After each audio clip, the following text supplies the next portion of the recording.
Hi, I'm Ryan Britt, and I'm here at the Inverse offices in New York City with my colleagues Caitlin Bush and Alistair Wilkins. We are here to talk about the two-part premiere of Star Trek Discovery. General reactions. It's nice to have Star Trek back on TV after 12 years. I think every Star Trek series starts a little slow, and it doesn't show everything it's going to be straight away.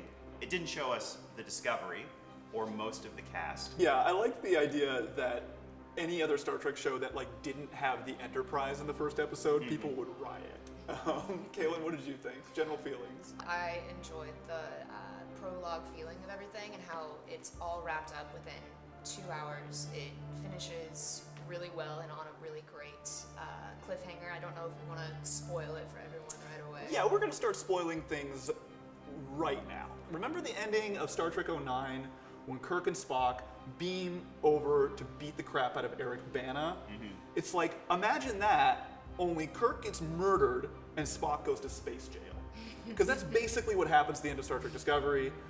Captain Georgiou is killed by a Klingon and Commander Burnham is sent to jail. I thought that was a fucking great ending. Kind of made it so much different from previous Star Trek shows was that it seemed like that this was going to actually be about characters who were actually going to change.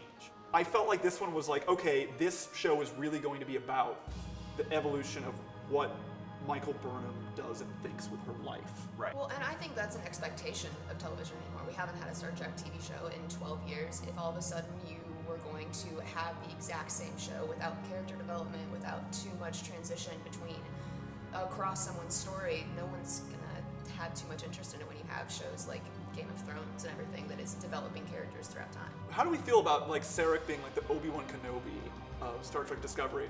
I enjoyed it. It was unexpected, and I didn't expect all of that Vulcan lore to come in so quickly within the first couple of episodes. I thought that was brilliant, though, that the Vulcan hello, we all thought it was going to be this. Yeah, it was actually exactly. just like this. It was actually just like fuck you, Klingons. I thought that was pretty great. Speaking of Klingons, let's talk a little bit about the Klingons. I had a Nosferatu vibe with the new Klingons. I had an Idris Elba in the latest Star Trek reboot kind of vibe. And I had a Remans from Star Trek Nemesis vibe. Yeah. So none of us really had a Klingon vibe from the Klingons in Star Trek Discovery. I think what's weird though is I did a little interview with Nick Meyer, who directed Wrath of Khan and directed The Unserved Country, was about the Klingons, and was a consulting producer on Star Trek Discovery, and we were kind of talking about the analogy for what the Klingons were. In the 60s, the Klingons were kind of like communism and the evil empire of Russia, and they kind of extended that analogy through the 90s into the Undiscovered Country. The only problem I have with these Klingons is they feel like that they're just a metaphor for themselves. But they didn't feel like they were standing in for anything. They just kind of seemed like a warlike clan from Game of Thrones. Yeah. You know, in Battlestar Galactica, you're the Cylons are kind of like terrorists, but also they're the fear of AI. I don't really know what the Klingons are this time. You know, we're going up against this very warmongering culture of aliens versus Starfleet, which is kind of in a transition period right now. So this is Starfleet that has grown a little fat and happy and not necessarily understands what challenges are ahead, and it feels like this is the sort of shift back to a more sort of understanding that peace is something you sometimes have to fight for. Maybe the narrative of Discovery then is sort of how Starfleet got its groove back.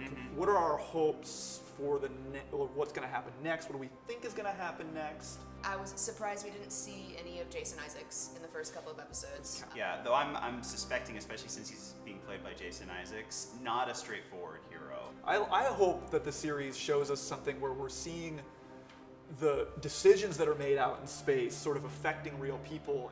There was a clip from the next episode where there's somebody who's pissed at Burnham because she started this war. And I thought that was really cool. Star Trek's never really dealt with a human population being really pissed at Starfleet and the Federation. And then on the other side of it, you still get those little moments just looking out at a binary star or doing the EV and the flyby through through the field. At the end of the day, it is trying to get back to sort of boldly going where no one's gone before, and you're getting that reminder of that sort of joy of exploration, that love of this sort of wide open cosmos that you're exploring. That's really cool. That feels very distinctly Star Trek. And again, that's one of those things where you feel like, okay, I'm watching something that I can only see in this particular universe from this particular outlook. And that's, again, it's why it's nice to have it back. That's it for us here at Inverse. Thanks for watching. The Triple says goodbye. Hopefully we'll have more of these. That is how triples work. Yeah. Check out inverse.com for more Star Trek Discovery content.